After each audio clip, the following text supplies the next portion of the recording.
Talvez esse seja um dos maiores erros que um advogado ou uma advogada pode cometer em uma audiência. Seja muito bem-vindo à lição número 4 de 365 lições práticas jurídicas que eu, José Andrade, vou te passar ao longo dos próximos dias, ao longo dos próximos meses, ao longo desse ano inteiro. E a dica de hoje está ligada à prática da sala de audiência. Como você sabe, eu tenho trazido para você aqui uma dica por dia. Hoje quase que o dia acabou, né? Quero até me justificar, estava em viagem o dia inteiro em voo, escala, avião. Acabei de chegar em casa, como compromisso é compromisso, vim aqui, me tranquei no quarto, vou te mandar um áudio. Esses áudios que eu tenho mandado são áudios sem cortes, sem edições. Às vezes você vai ouvir um latido de cachorro no fundo, um barulho de criança, mas enfim, o meu propósito é compartilhar com você a minha experiência prática para que você não erre, para que você se dê bem na sua atividade jurídica. E olha, é só você me acompanhar.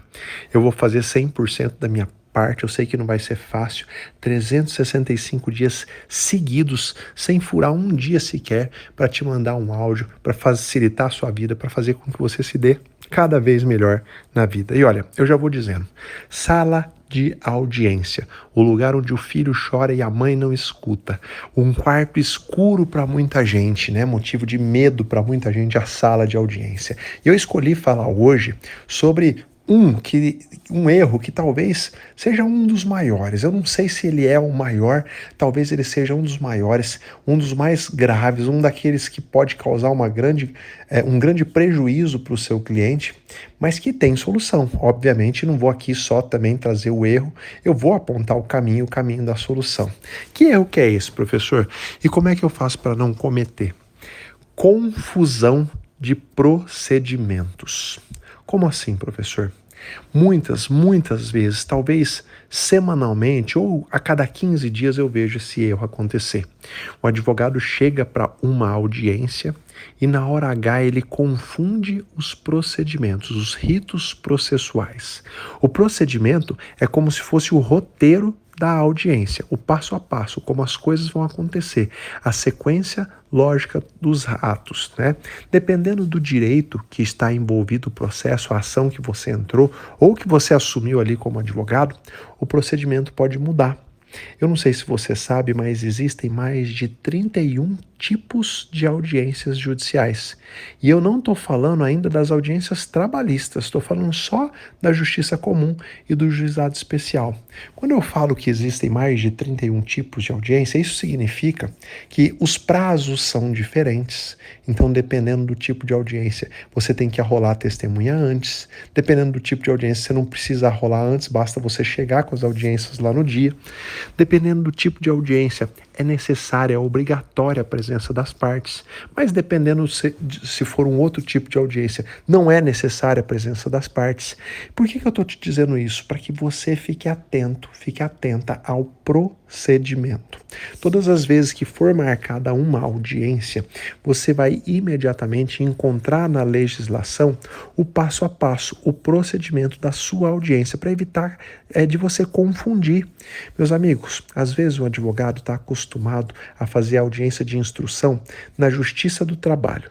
E aí, ele vai fazer uma audiência a pedido de um amigo ou da única causa que ele tem na Justiça Comum.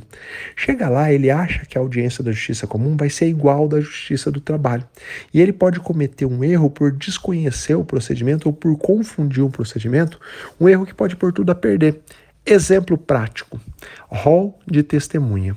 Na Justiça do Trabalho, como regra, o advogado ele não precisa apresentar o nome, o rol de testemunha antes da audiência.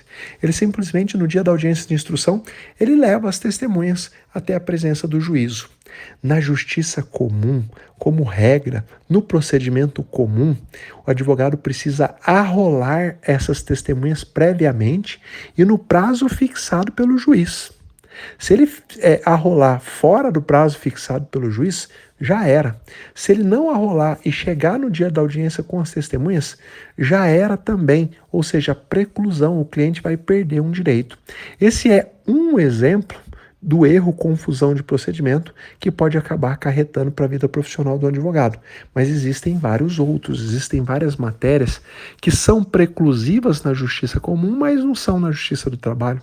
Que é um outro exemplo, advogado acostumado a litigar na justiça comum.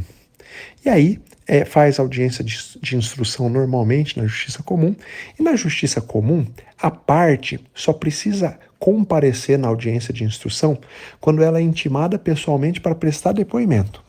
Caso ela não vá prestar depoimento, ela não precisa nem ir, basta que vá o advogado, né, para poder ouvir as testemunhas. Então, o profissional acostumado com essa regra de procedimento da justiça comum vai para o juizado especial e acha que lá é a mesma coisa, meu cliente não vai prestar depoimento, ele não precisa ir. A lei do juizado, a lei 9.099, ela fala que a parte sempre deve comparecer à audiência de instrução, mesmo que ela não vá prestar depoimento. E se ela não for, no caso da parte autora, a ação é extinta simplesmente. Se ela for ré, pior ainda, é julgada a revelia. Então veja, confundir o procedimento pode custar muito, mas muito caro para o advogado e também para a parte. E eu estou fazendo esse alerta, estou fazendo esse áudio para que a partir de hoje você se preocupe em saber exatamente qual é o procedimento. Primeiro, que tipo de audiência que é? É conciliação?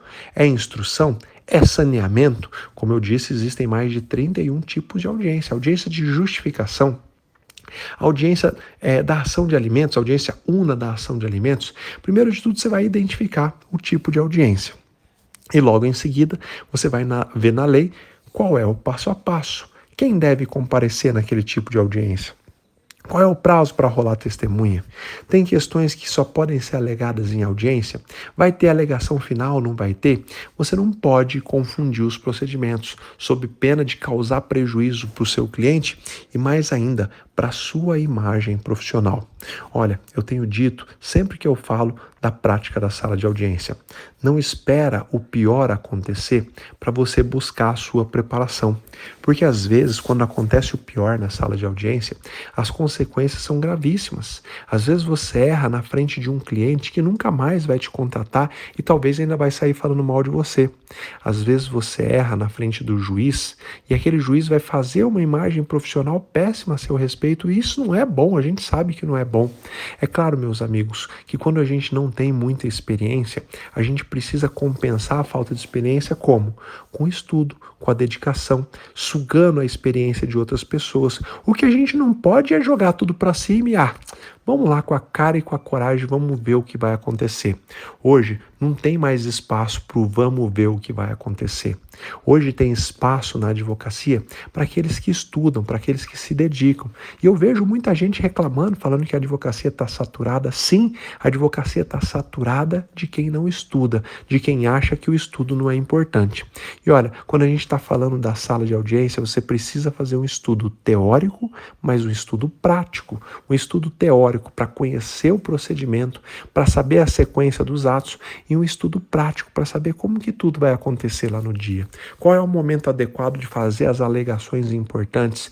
Quando que você pode falar determinadas coisas e quando que você não pode falar? Enfim, meus amigos, eu queria chamar a sua atenção para que você não cometa esse erro de confundir os procedimentos. Continua me acompanhando aqui, porque ao longo de toda a nossa série de áudios, eu vou trazer para você os procedimentos existentes, de forma que se você continuar me acompanhando, você sempre vai ter uma fonte segura para que você não erre, para que você não confunda os procedimentos, para que você não prejudique o seu constituinte, a parte que tanto confiou no seu trabalho. É isso aí, antes tarde do que nunca, tô te esperando amanhã para o nosso próximo áudio e um último recado. Eu não sei se você já está inscrito na Semana da Audiência Sem Medo, um evento 100% online, onde eu vou aprofundar em 4 aulas muito completas o estudo prático da sala de audiência. Aqui, logo abaixo, na descrição, vai haver um link para você se inscrever e participar desse evento. A inscrição é gratuita, é mais uma chance de você suprir a falta de experiência prática e conhecer detalhes importantes da sala de audiência. Fica com Deus, um beijo no coração e até amanhã.